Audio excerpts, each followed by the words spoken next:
10. 하나님 말씀 마음에 두기. 오늘의 말씀은 골로새서 3장 16절에서 17절입니다.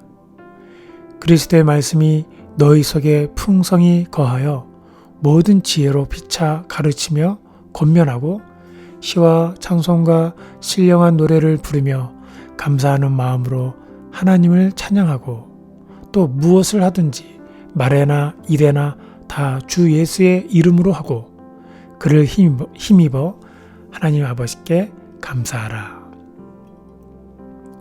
신앙생활을 하다 보면 성경 암송에 대해 많이 듣습니다. 여러분은 암송하다라는 단어를 들을 때 무슨 생각이 드십니까? 제 주위의 사람들은 암송하다라는 단어를 들으면 되게 움찔합니다. 머리가 아프다고 말들 합니다. 암송은 뇌에 뭔가를 집어넣고 거기서 떠나지 않기를 바라는 것을 암시하는 것 같습니다. 그런데 이것은 성경을 바르게 생각하려는 방식이 아닌 것 같습니다. 사실 하나님께서는 우리가 단지 성경의 더 많은 부분을 머릿속에 두기를 원하시는 게 아니고 성경을 내면화하기를 원하십니다. 하나님께서는 성경이 우리의 일부가 되기를 원하십니다. 그분은 우리가 종일 그리고 매일 성경을 휴대하기를 원하시고 우리가 그분의 말씀을 통해 그분과 관계를 갖기를 원하십니다.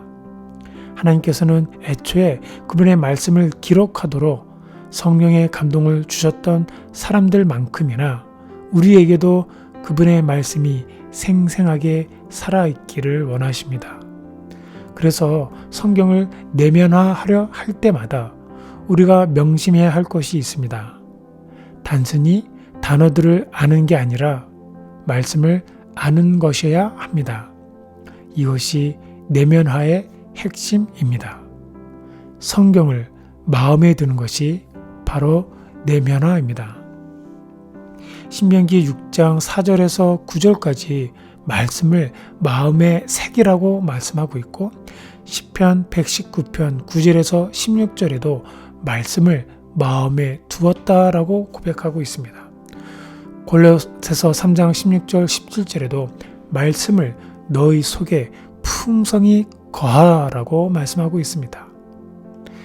이렇게 성경을 종일 지니고 다니라고 명령하십니다. 이것을 머리 안에 성경 지식으로 채우려고 애쓰면 안 됩니다. 정작 마음을 성경으로 흠뻑 적시려 했던 시간은 사실 저희들이 거의 없었던 것 같습니다. 제가 성경을 암송한 게 아니라 내면화했다는 사실을 처음 깨달은 때가 생생하게 기억납니다. 제가 대학생 때 어느 새벽 아침에 요한복음 8장을 묵상하였습니다. 가늠한 여인이 예수님 발 앞에 붙잡혀온 사건이었습니다. 그날 전 영화를 보는 듯 했습니다. 사람들의 숨소리를 들을 수 있었고 거친 욕설과 저주하는 소리가 생생하게 들렸습니다. 그리고 거칠고 무서운 욕설과 고성이 오고 가는 가운데 조용히 흐느끼는 여인의 울음소리도 들을 수 있었습니다. 그때 온몸으로 그 여인을 맡고 있는 예수님을 보았습니다. 예수님께서 그 여인에게 나도 너를 정죄하지 않겠다라고 하실 때 제 심장이 터지는 것 같았습니다. 저는 하루 종일 그 말씀에 푹 빠져 지낼 수밖에 없었습니다. 그리고 놀랍게도 그날 저에게 정말 큰 실수를 한 후배를 용서해 주는 일도 경험하였습니다. 다른 날 같았으면 도저히 있을 수 없는 일이었는데 그날만큼은 달랐습니다. 왜냐하면 말씀이 내면화되어 있었기 때문입니다. 우리가 매일 기쁜 일이나 힘든 일을 만날 때 하나님께서 우리에게 그분의 약속과 그분의 신실하심을 선하심을 우리를 향한 사랑을 일깨워주고 싶어 하십니다. 우리가 성경을 알수록 성령께서는 성경이 우리를 도울 수 있도록 성경이 생각나게 하십니다. 그것은 우리가 유혹의 순간일 수도 있고 격려가 필요한 슬픔의 순간일 수도 있으며 담대함이 필요하며 믿음을 나누는 기회일 수도 있습니다.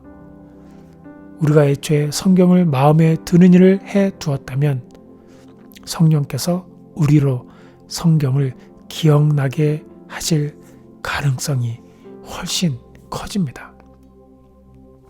이처럼 우리는 하나님의 말씀을 내면화할 필요가 있습니다. 하나님의 말씀이 우리의 일부가 되어야 합니다. 하나님의 말씀은 힘을 줍니다. 하나님의 말씀은 유익합니다. 하나님의 말씀은 놀라운 일을 가능케 합니다. 하지만 우리 곁에 성경책이 없을 때가 많습니다. 성경을 내면화하면 성경이 늘 우리 곁에 있게 됩니다. 이 사실을 기억하고 성경 말씀을 당신의 입술로 암송만 하는 것이 아니라 마음에 두는 내면화를 하기 바랍니다. 여러분의 마음에 하나님의 말씀을 담으시는 하루가 되기를 바랍니다.